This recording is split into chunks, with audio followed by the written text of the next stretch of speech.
Dr. Jeff talks love, Dr. Jeff talks life, answers your questions, cuts through the strife. Sex and intimacy, real and true, evidence-based, made just for you.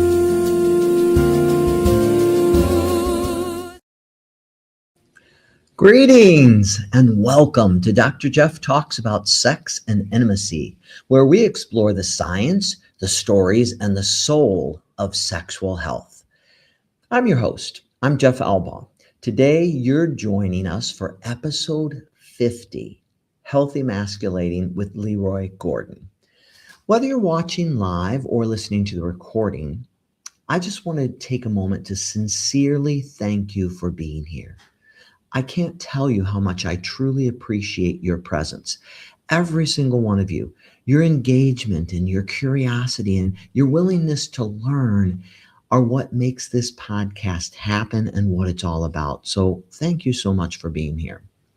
Well, we are connected across so many platforms. You can follow us on Facebook. You can follow us on Facebook. You can follow us on YouTube. You can follow us on LinkedIn. And if you're on X, we love our X people. But if you want to submit a question, hop over to YouTube, LinkedIn, Facebook, StreamYard, so you can interact with us directly.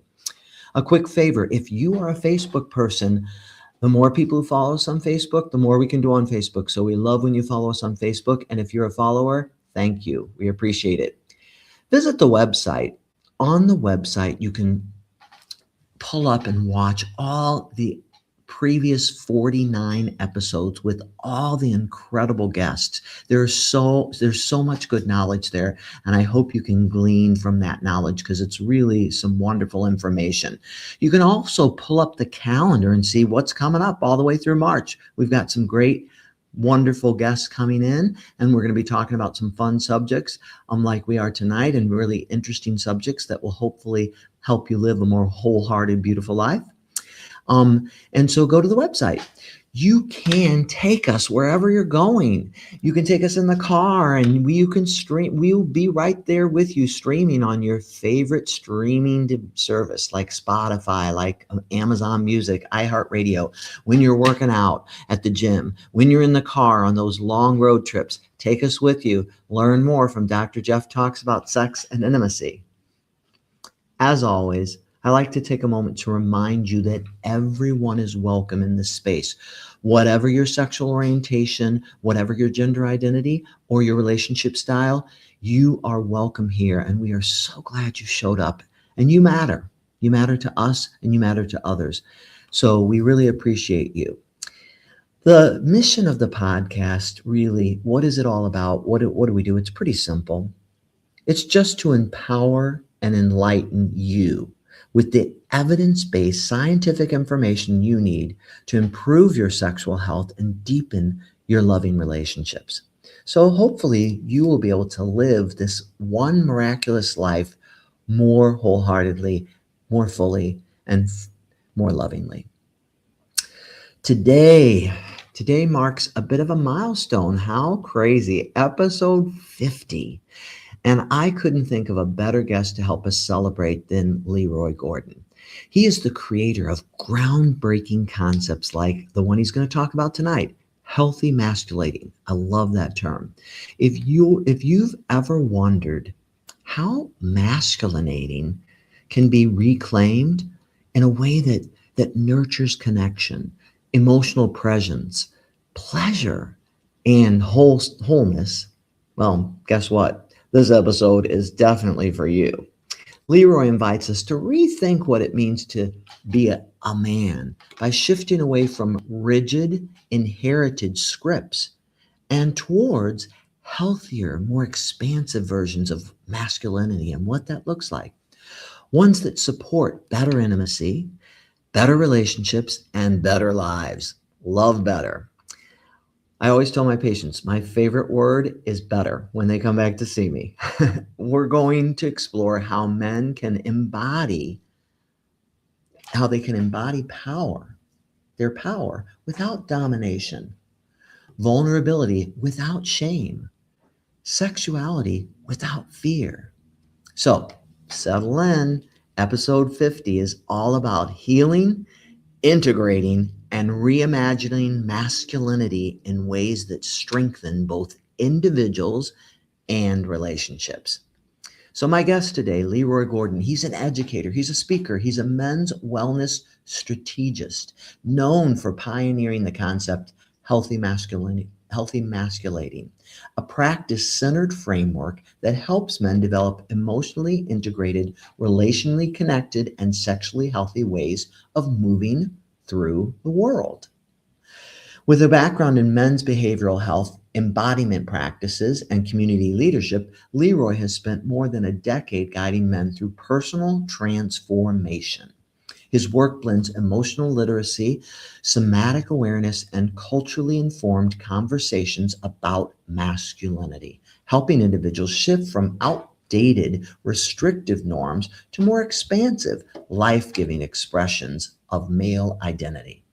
Through workshops, coaching, and public speaking, LeRoy Gordon has become a powerful voice in the movement to redefine masculinity in the modern age. His mission is simple: to support men in becoming healthier partners. Sounds good. Healthier, better fathers, better lovers, and humans. Gosh, we all need more of that. One conscious step at a time. I am so excited to welcome my guest, LeRoy Gordon. Welcome. Vic, there we go. Welcome, LeRoy. I'm so glad you're here. Great to have you. See. All right. Looks like Mike is up. Jeff, thank you so much for the introduction. Very generous. I really appreciate you. Appreciate you being here, allowing me into your space, and really love your energy. Feels nurturing. Feels like conversation, a way of sharing and speaking to each other that I think a lot of men would benefit from, which is why I really love this conversation we're preparing to have. Definitely. I am so excited about your topic, and I can't wait to hear everything you have to say. I will be back with you in a little bit, but right now I'm going to hand it all over to you so you can tell us about healthy masculinity. Thank you. So friends, listeners, also extending my greatest thanks to you for allowing me to be here and share a little bit of what I've been working on with all of you. And the question is, how can we as men healthily masculate? And I think the first place I want to go from the title is thinking about manhood, how we show up as men, what is masculinity. And I've come to believe that there is no one way that we do this, whereas the society we tend to be reared in as men tells us that we have this little box that we have to fit into. And my kind of idea around how we healthily emasculate is to get out of that box, get rid of the box, get rid of what traditional masculinity says we must do, and perhaps even include some of that in things we can do to healthily show up as men, but kind of reform what we have seen masculinity as, and both as individuals and as a society, redefine, recreate, build for ourselves, and do something that's a bit healthier and perhaps benefiting the world in a different way. As it stands, we look at 90% plus of violent crime being committed by men, much of that against women and other groups. But the most common victim of violent crime is another man. So I think a lot of what we are doing on an individual level, but how we conceptualize the rest of the world and how we fit into it is going to be a big part of the conversation. So there's 5 ideas that I wanted to kind of put out there as discussion points, kind of contribute some of my thoughts around it, and of course, take some questions at the end. Those 5 ideas, just from a high level overview, are as men, we benefit from developing self-awareness. We benefit from getting to know the lived experience of women and other groups. We benefit heavily from learning to take greater responsibility for ourselves and kind of the state of the world, maybe an aspect of duty or care. We heavily benefit from getting in touch with our hearts, which is the biggest piece, I feel like, in loving better and growing more empathy. And finally, we have to ditch the lone wolf mentality. Let's bring it back to the idea around self-awareness. And I believe that when we're thinking about self-awareness, we're thinking of our ability to receive feedback or criticism. I think we're living in a moment today where there is so much feedback and criticism about masculinity, what it looks like. We've got, I feel like, the birth of a healthier masculine kind of idea, that there are many men riding this wave. They've gotten to the point where they've realized, hey, something's missing, and it's got to do with how I'm expressing myself as a man, and I can do something to change this. But we also have a lot of men who are on the incel train, the red pill train, and we're in a state of the world that is pumping just a lot of mixed messages around for men to absorb. And as individuals, we have to take the time to sit with feedback. I think as men, can we listen to the feedback that the world is giving us, and maybe not necessarily take it on with the weight of shame, but take it on as a moment to look at ourselves and see ourselves possibly as in the wrong with how we are treating our masculinity or engaging in masculinity. And if we truly feel like we're men who are showing up well, then I feel like we're able to just sit in the heat and sit in the experience of the women and other gender expressions and listen to what they are saying about who we are in the world. And that's just one piece of it. We still have the kind of individual level of taking or having a level of self-awareness. So with our self-awareness, we grow to know ourselves. We grow to know our feelings, like our internal feelings, being able to name them, but also listening to our body. We get to know how we struggle, how we improve, the ways that we know work to support ourselves, and even the ways that we shine. These are all things that through self-reflection, self-awareness, we can engage with and find other ways to express in the world. And I think with that awareness, we are then setting ourselves up for a greater base of growth that will allow us to have a few better outcomes. And I just put that self-awareness piece out there as like just there's a base level of where any of us will benefit from any sort of growth. Number two is where I think the work starts to get real for men, and that is engaging, learning about the lived experiences of women and other groups. And I think that right now, when we're talking about red pill culture, incel culture, new buzz term of the male loneliness epidemic, we are kind of seeing in a lot of that conversation this desire to be in a relationship for many men, and a bubbling up of blame for why they aren't in such relationships. Going back to feedback, we have to kind of learn the ways that we're showing up and the experiences that we have kind of been a part of or are actually happening around us. And I think that in learning lived experiences of women and other people, we start to get into the idea around patriarchy, just the system of sort of male dominance that I really do believe drives things, and very much drives where we are with masculinity in this time. And that understanding that we as men, as an entire society, are swimming in the waters of patriarchy really then gives us a place to start to work from. So showing up healthily as a man very much has something to do with how we show up in society.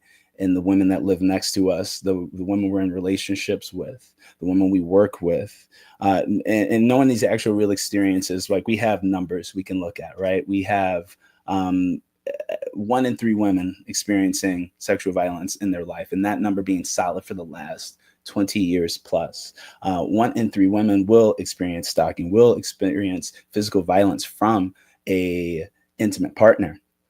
And these are the kind of environments that we as men are moving in, and often men's understanding of things that happen to women are seen through the lens of what other men are doing. But we, as men who want to grow, show up healthily, show up in a way that is loving and caring, must take on the possibility that we benefit from such a society, or that we may or may not be doing anything to change such a society. And I think part of the patriarchy conversation, part of dismantling it, part of us exiting this man box, this limited set of behaviors that we can exhibit, we must sort of get familiar with feminism in a way that does not see it as something oppositional to manhood or healthy masculinity, but a way that is beneficial for not just women, but everyone. Feminism is not anti-men, but is anti-sexism. A distinction that Bell Hooks, and I love Bell Hooks because she writes so eloquently about this. And as she does it, she calls men forward, but she is also expressing a great, deep love for men and a belief in their ability to change. And I think in our ability to change, we are taking consideration everyone else with our change. Great thing about dismantling the patriarchy, becoming feminist, is it benefits men as well, as it is the patriarchy that I believe is the source of this rigid set of rules and expectations. And that limited set of rules and expectations is what encourages us to be disconnected. And I'll get back to that a little later, but encourages us to be disconnected. I think it encourages our competition with other men as opposed to a connection with other men. And it encourages an entitlement around women and their lives, their bodies, that I think encourages a mindset that their issues are their issues and that we have nothing to do with it. But as long as we are in this system that mostly benefits us, we must get familiar with it. We must know about it. We must reject it. We must speak up for other women and other gender expressions. And in that, I think we get to show up in the ways that many men want to show up in. And that is in a role of someone who is respected. Perhaps this role, this idea that the more traditional masculinity has around kind of showing up well, right? We want to show up well.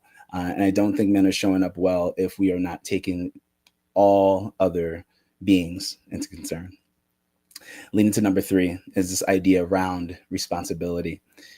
We have in my men's groups is a big piece of the practices are us claiming our space, our work, our kind of life situation as our own to kind of fix, I suppose, our own to improve, our own to kind of take stock of. And one of the challenging pieces of incel culture that I see is, and I think what makes it resonate with a lot of young men who are kind of looking for their path, is there is a lot of blame, right? I don't have a girlfriend, have not had a girlfriend.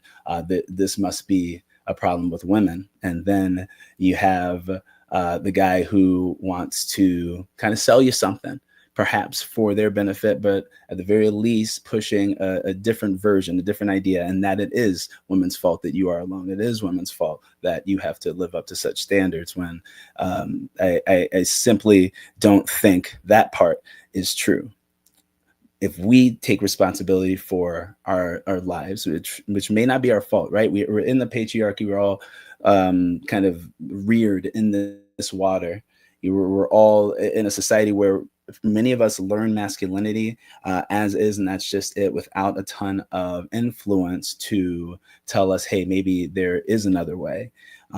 Right? We may even have, say, mothers that encourage us to be men who are more involved in patriarchal living, maybe more in alignment with the traditional standard of masculinity, and still it is our life at the end of the day. And I think that one issue with masculinity, and one issue, or at the very least one pathway forward that I've seen, is when men are able to say, hey, actually, yeah, I am able to change this. I am kind of in charge of my life. They feel a bit more confident in being able to do something about it. And to this, in addition to that, more so speaking to the kind of community concern, worldwide concern that comes through with this idea of feminism, is perhaps we can also then take responsibility as men for dismantling the patriarchy. If we look at it as something that is not, hey, that's a lady problem, like maybe you don't hate it, but you don't see any reason to speak up about it. What if part of our mission, part of our reason for being here as men, which I believe in general is, a lot of us are growing to a life that allows us to just be as free as possible. What if it's part of our mission to also ensure that for other people? And I think that there is a level of confidence that comes through with that. And there's also a level of, now we're starting to back to a relationship idea. If you want to be a man who is more dateable, more attractive, now we're talking about someone who I'm seeing a more full picture of as someone who is not just an individual who is moving towards their own goal and sort of in this patriarchal operation, which requires exploitation of the community, but instead someone who's looking to live and contribute more life to the community and more freedom for those around him. So can we take responsibility for ourselves personally, but also culturally, in trying to evolve what it means to be a man?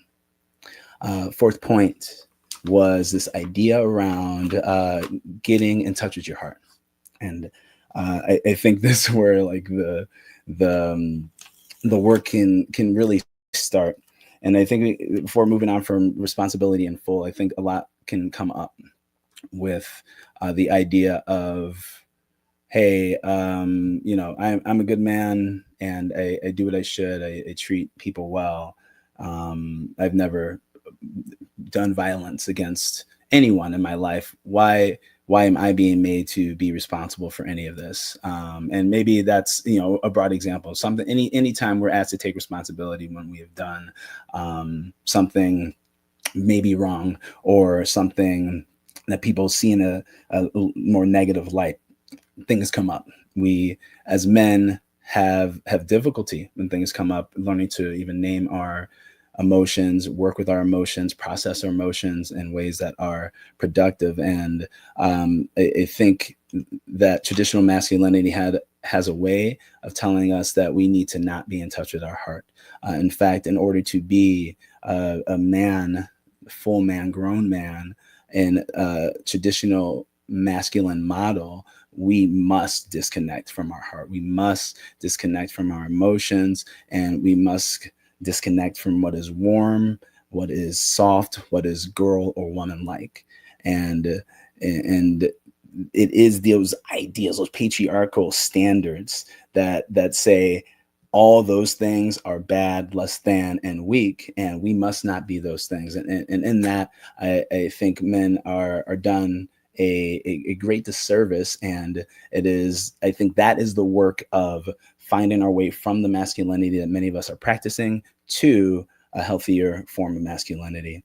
And there's another great bell hooks book I really love. So mentioned earlier, the idea of feminism, that is feminism from everyone, is for everyone. And another book I really love, and I would say if you're a man and you're on your growth journey, The Will to Change is just a great place to start, a great place to learn our impact as men, learn some great ideas that allowed us to kind of engage with this idea of growth, this idea of change, and is confronting, but she really approaches it with love. And the quote I'd love to share is, learning to wear a mask, that word already embedded in the term masculinity, is the first lesson in patriarchal masculinity that a boy learns. He learns that his core feelings cannot be expressed if they do not conform to the acceptable behaviors sexism defines as male, as to give up the true self in order to realize the patriarchal ideal. Boys learn self-betrayal early and are rewarded for these acts of soul murder. Ooh, soul murder. And I think that, the challenge there, or at least the an idea there is something's lost. Something's lost when we are made to kind of disconnect from the heart, and then we're surprised that men and boys, much of the feedback is that we have trouble with care, we have trouble loving, we have trouble showing up, we have trouble in relationships, in intimacy, in closeness, because we were not only possibly not taught it, possibly didn't experience it, but actively told that this might not be it. You might be a certain way if you act like this, and you're certainly not full man, which is seemingly defined by the physical acts being highly favored. Physical strength, highly favored. Forget what is happening on the inside. Inside strength, that doesn't mean much as long as you can perform, as long as you can work. Being productive, bringing in the bacon. A lot of men feel like that is their role, happily. And a lot of men feel like that is their role and that there is something more. And many men are just in it, autopilot, and maybe not aware that it's meaning something for them. Something's missing from them. And yet we are engaging in all these behaviors. We are being faced with a ton of asks from society to change something, while we are performing what we think is love through providing, through this idea that we are protecting. And often those things are kind of missing the nuance that it needs in 2025. And what we're left with is sort of dehumanization. And in that dehumanization, I think that's where there is this perhaps challenge with identity. And going back to responsibility, while it may be the societal norms that may have put us in this state of dehumanization, it is once again our opportunity to bring ourselves out, to rehumanize ourselves by perhaps like recognizing this as our engagement with masculinity, and then taking that and transforming it, and developing, getting in touch with your heart, developing self-awareness, getting better with taking responsibility. These are places where now help comes into play. You're going to therapy to perhaps work with a therapist on the techniques that allow you to become more reflective. Perhaps you are working, and then not perhaps, you are engaging with your pain, right? The disconnection from our ability to love, care, be warm, be soft, be in touch with those things in favor of hardness, made us also, underneath that hardness is still a soft person, a soft someone, a person who may have been through things. And we've got our rigid model, but we've also got, life that happens, trauma that happens, just like any other, human. Many of us, we don't escape without it. And a big piece of not being soft or warm is not asking for that help. And therapy may be the first place that a lot of men are getting help and engaging with their pain, but it is necessary, however we get it done. One thing that I've seen in groups and even personally that really helped in the therapeutic setting was getting in touch with the inner child, the boy within. And I think that a lot of us are hard pressed to not look at our little boy, our inner little boy, and not want to engage with that person. So, it's therapy, it's engaging with your pain, engaging with your inner child, and expressing yourself. I think that, a lot of men, I'm definitely one of them, who took an athletic path. And if I knew I could and it was okay, I definitely would have went dancer, right? And lived a lot of my life not really engaging with a creative expression. And I think, engaging with the energy moving within us. A lot of that that can be our emotion. That is something that may want to come out and be expressed. And a lot of men are expressing what's inside of them without a healthy outlet, without a consistent outlet. And many people express through creativity. And I want to mention the expression piece, not just for creativity purposes, but we're creative when we create. We're creative when we're doing art, but we're also creative with what we wear. Do you dress a certain way? Have you wanted to dress another way? Do it different. You want to paint your nails, check that out a little bit, do a little bit of that. Things that we weren't looking at because, that's for everybody else to do and not men. You actually can.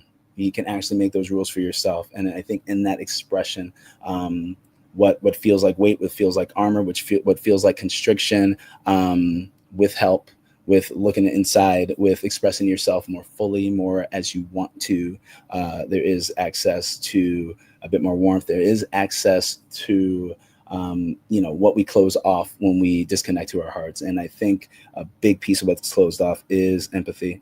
And, empathy, I think, is the piece that ties it all together. And we come to part 5, last little bit here, and is the ditch the lone wolf mentality.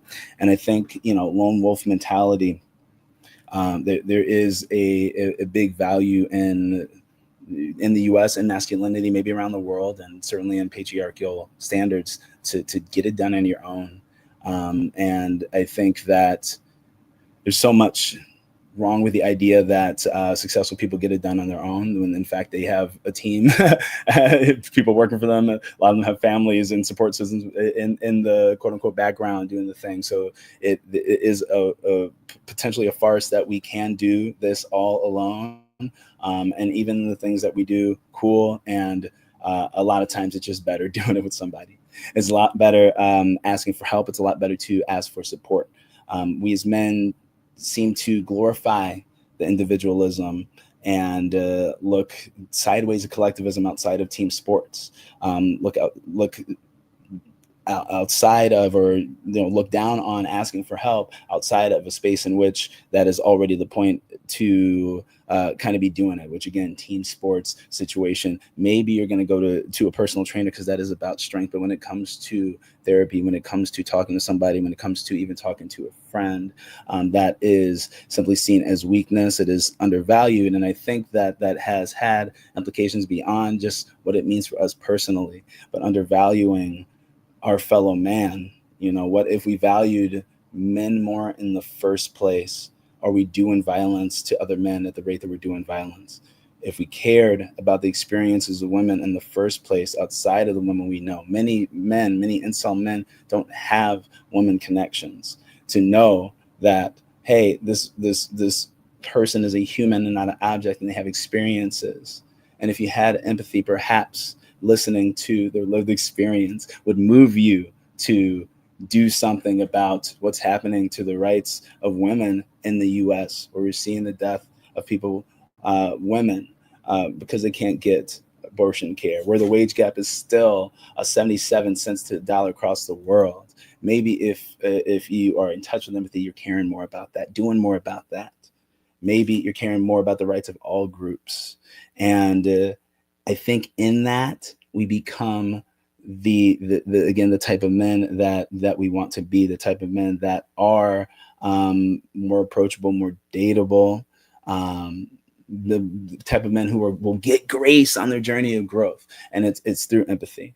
Um, the individualistic values cut us off from empathy, cut us off from caring, made it about number one, numero uno. But I believe a return to collectivism, a return to empathy, is a return to care. And I think that men have trouble providing care. And this road seems like a road to care. And I truly find that lots of men, they're asking this question about how to healthily masculate and think that it is a solution that's going to be in the gym. It's a solution that's going to be tougher. It's a solution that's going to have them make more money. But I truly believe the quick answer is to care, not from your wounds, but from the best part of yourself that you can find, from a space of love that you want to extend to all humans, and be willing to listen, be willing to change, and know that that is also showing up in a caring way and a loving way that will allow women to look at you, whoever you want to date, to look at you and say, hey, this person values growth.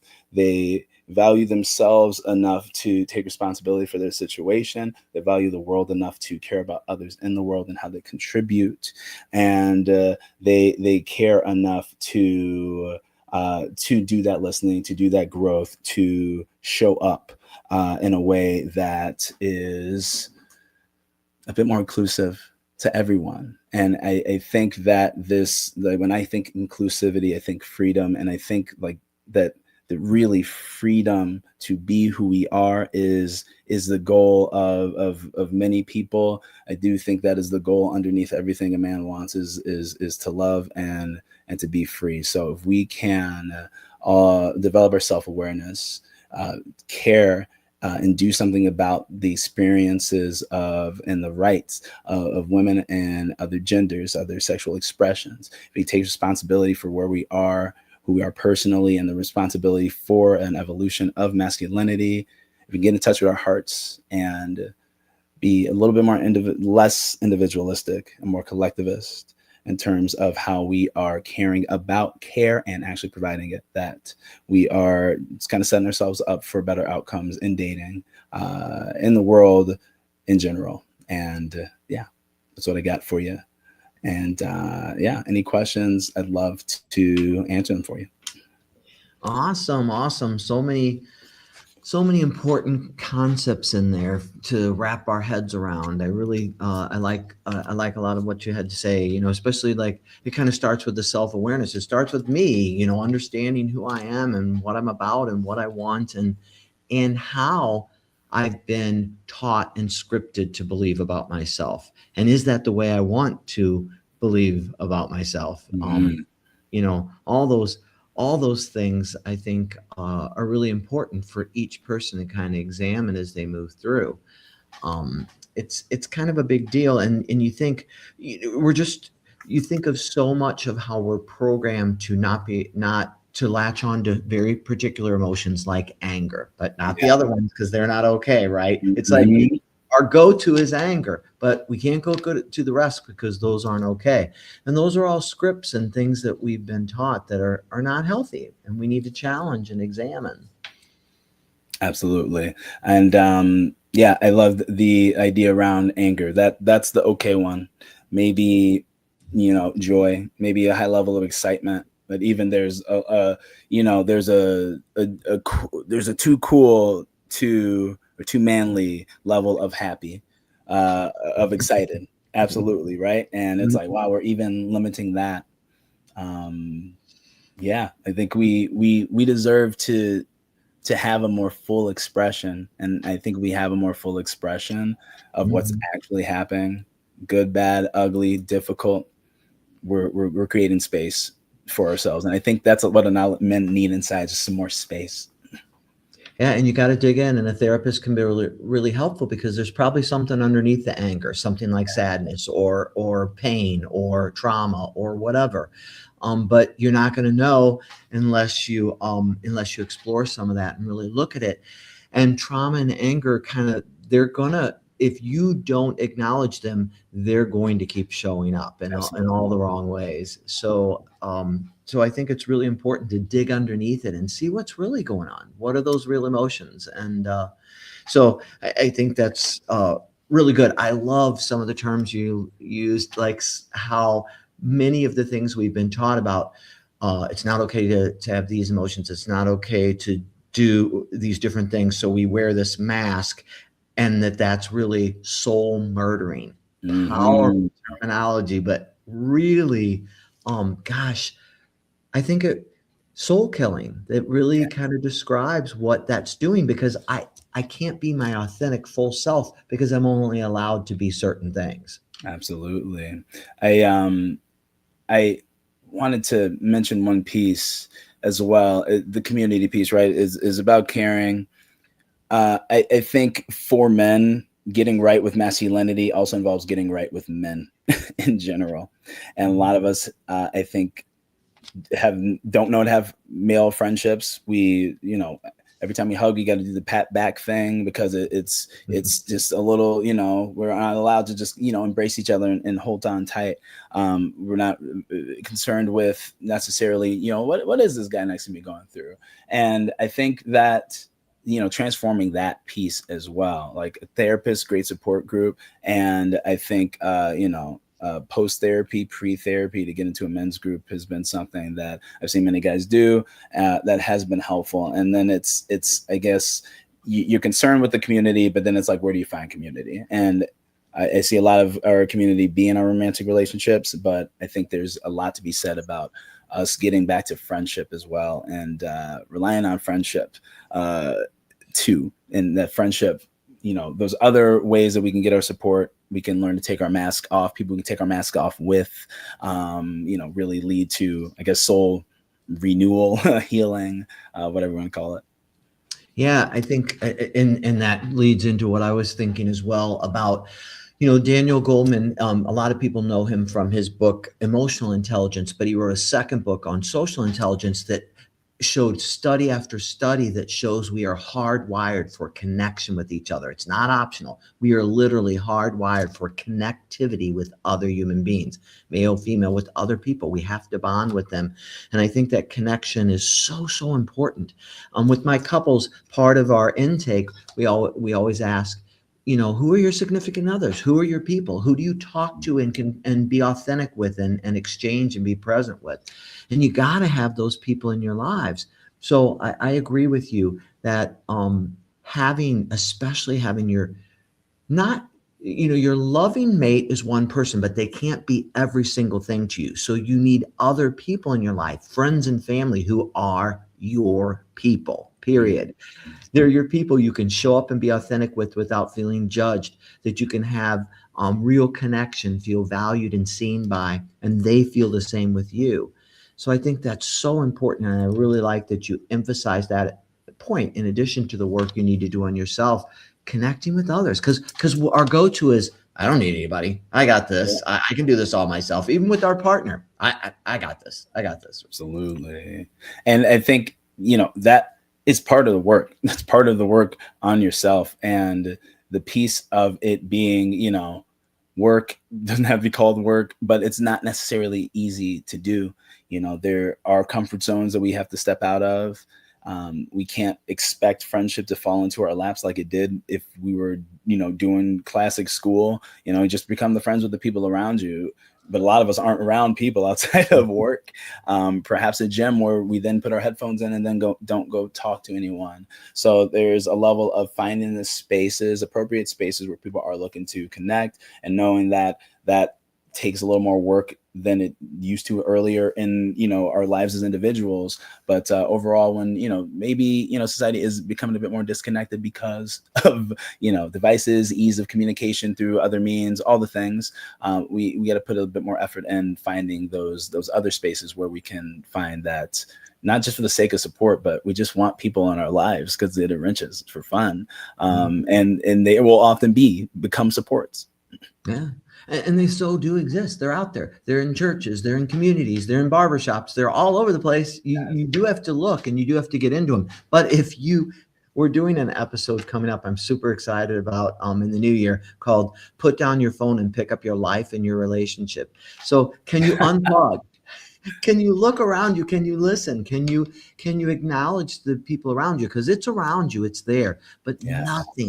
nothing will ever substitute for human to human true interaction. Hmm. Not through a video screen, not through whatever, but eye to eye contact builds up dopamine. It causes a lot of different chemical reactions and synergy. So I think it's super important. And I love all the ideas and things you say around that. So it's really good. We got some good questions here. The first one is, I grew up with very rigid messages about what it means to be a man. Don't cry, don't need, don't depend. How do men begin to unlearn those messages without feeling like they're losing their identity? Mm. I think that in the asking of the question, I assume there perhaps is a level of awareness to the rigid structure perhaps not working, and what being in touch with what about it isn't working for you.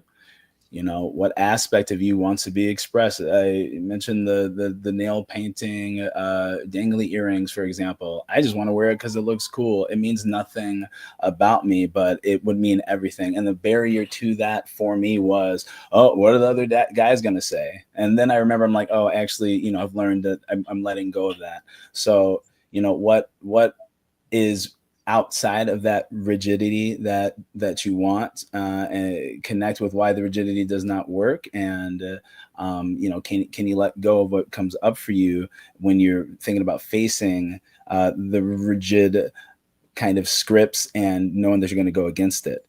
And in terms of losing identity, I would then kind of invite you to think about, what are aspects of your identity that are inherently man, or masculine individual, and can that just be inherently you, inherently the type of human you are? Can you perhaps, being a man, being masculine, having some qualities? I think it's very important to be connected with that. But I think if we take a lot of those things, and know that the cost of us feeling like a man or manly, is the cost of us wanting to step outside that box, wanting to step outside of that rigidity. And over here, it might be more of us. Maybe you can consider this, us, the you, that is still some of this stuff that is in the masculine scripts, and stuff that perhaps you have chosen freely and not just taken as a socialization. Some of it's still over here with the part of you that wants to step outside of that box. And I think like the overhear you, like this you is totally good. This totally good, totally inclusive of some of this stuff, and inclusive of other parts of your identity that you find important. So I think can we kind of redefine like yourself and how masculinity fits into you versus you fitting into it. I think that's what I have to say about that one. Yeah, and two, I think listener, as you're willing to identify where you might be rigid, and just like you said, that self-awareness and self-discovery of what's working for you, what's not working for you. Maybe parts of it work well for you, maybe parts don't. So I agree. Kind of exploring that and seeing what that's all about, and then just that you become aware of it will be a great starting point, and then build from there. And maybe it can be something simple. Maybe you're not ready. Maybe it might be too extreme for you to think of painting your nails or whatever. But maybe take a yoga class where they look at yin and yang, and or something like that, or Tai Chi or something where they kind of look at all that. Open yourself up to discovery. So I think there's lots of ways to do it. Another good question was, many men say they want deeper emotional and sexual connection, but freeze when vulnerability shows up. How do you help men with work through the fear and shame that often block intimacy? I think the shame question is very deep. So men who want intimacy, normal connection, when vulnerability shows up, they kind of freeze up. And what would I say to them? I say that this idea around being vulnerable, let's even pull it back. The idea of being in a relationship, like what is the value of that to you? And this is to the man in question, if not to be like to be known and to know this other person. And I think that's where vulnerability comes in. And I think men are going to have a lot of trouble with vulnerability, with shame, because the socialization, the patriarchy is driven by shame. You have to be this way, and if you're not this way, feel bad about it, and you're less of a man, or just be less of a man and don't feel bad about it, I guess. But it's driven by shame. So we come up against shame often, and I think we have to turn away from it often. And now I'm in shame with this person I love, who I also want me, if I'm, under the traditional masculine script, to see me as strong. And when you're asking me to be vulnerable, asking to show these deeper sides of myself, maybe parts that I don't let many people see, maybe I haven't let anyone see, is very scary. I think that the most important thing we can do right there, and if I'm doing this with a man on my men's group, is just to remind them that this information, this part of themselves that they're sharing with me, is for here. It's for now. It's for me to support them. I'm sitting, listening, in love, not in judgment. And I think this fear of judgment, this fear of being seen as less than, is something that we're taking care of. And I think it's a big question, because I don't think it's a one-time sit, a one-time conversation, a one-time fix, but to be a supportive partner, to say maybe what like inherently, maybe that, if I'm showing up, I want to be known. I'm assuming this person is going to use this information against me. I'm assuming this person does not see me as different, as less than, as weak. I think a man, who struggles in this might need that reaffirmation, may need those reminders. And as a man, like if you're listening to this and you struggle with vulnerability, assume the best of people, and trust the right people. But those are another conversation. But I think we, in that reaffirmation, that no judgment is here. If you truly love this person, want to support this person, no judgment's here. I love you. I trust you. I want to know you, and nothing you can say in this moment is going to change how I feel about you. Where we can fit those things in, I think, is where we can support men in vulnerability. Yeah, great. And, I would also recommend, listener, that you look at Brene Brown's work, because she is a shame researcher and she's done all the great work on vulnerability and shame. And I found her books, like The Gifts of Imperfection, some of her work, to be life-changing, because I think they can really be helpful in helping you deal with, we all have shame. We all want intimacy desperately, but we're so afraid of the vulnerability that comes with that intimacy. But the only path to those things, like creativity and love and intimacy, is vulnerability. There's no other way to get there. So I would point you to some of her work, because she is a shame researcher, literally, and has a lot of good work to give us on that. Gosh, there's so much good information, and we could talk all evening about it, because there's so many cool things going on with it. But I'm going to move to a closing centering exercise, and then I'll come back to you and we will close out the episode. So as we do each time, I would like to go to that space. As we begin to close today's conversation, I invite you to take a moment to settle into yourself, your miraculous self, into your breath, into your body, into presence, truly being here. If you're able, place both your feet flat on the ground. Let your hands rest gently on your thighs or at your side, wherever it's comfortable. And then remember, we love to breathe on Dr. Jeff Talks About Sex and Intimacy. Breath work is powerful. Take a deep breath in your nose and slowly exhale through your mouth. Continue that pattern of deep breath in your nose, slowly exhaling through your mouth. Ooh, allow your shoulders to drop. You feel that tension in there? Let them drop. As you exhale, let your jaw soften. All that tightness in there, let it go. Let your abdomen and belly release. Your pelvic floor, let go of all that tension. Your lower back, let it go as you exhale. Yes. Now bring your awareness to your chest, the center of your emotional self, and to your pelvis, the center of your sexual self.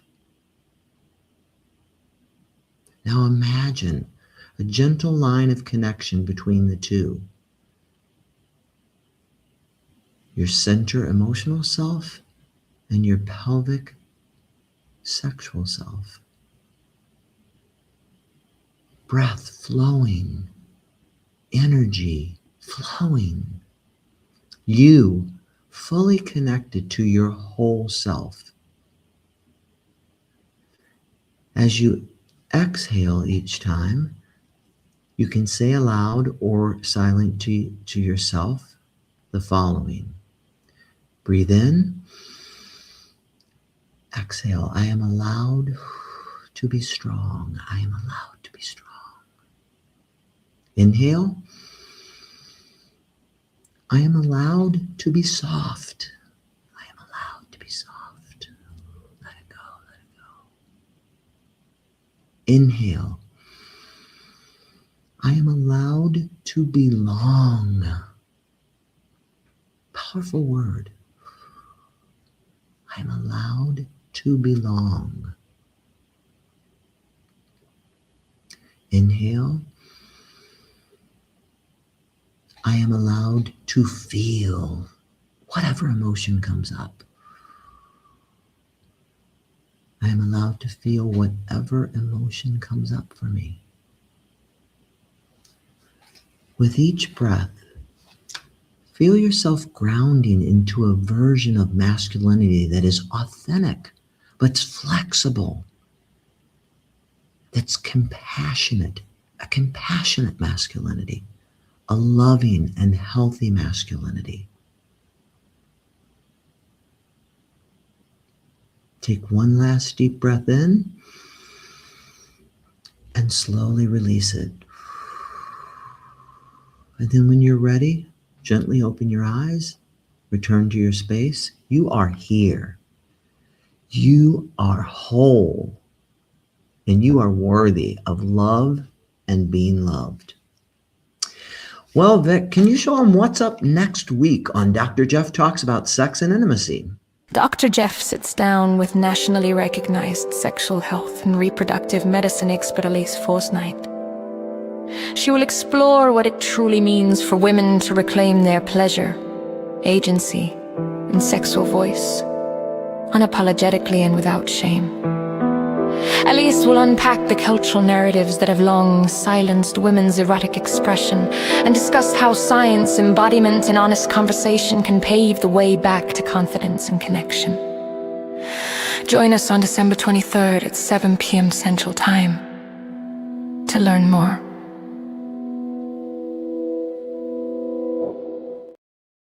It's going to be a great episode, and we look forward to it. But this week, I just can't thank you enough, LeRoy Gordon, for reminding us of all the different dimensions and all the different ways we can express healthy masculinity. And really asking listeners to delve into themselves, to self-explore and figure out what works and what doesn't work for them in terms of expressing that healthy masculinity. Is there any last final message you'd like to give our listeners as we close out? That's all from me. Just I love you, men. The challenge to you is to just redefine this thing. Be who you want to be. Care about everyone in the world, and show up. Be free. Be you, and even in the face of all the challenges that we're facing right now, it's all for your benefit and for you to be who you want to be. I so agree. And listeners, I just want to remind you, the unique, beautiful soul that you are is exactly what you should be. And it is enough, and it is marvelous. Make no mistake about it. And don't let anyone else define who you are. And be the very best version of you that you can be. I know you can do that. You are why we are here every week, and we thank you for tuning in. And my hope and prayer for you is that you will become the very best you that you can be. Thank you for being here, and goodbye. Dr. Jeff talks about sex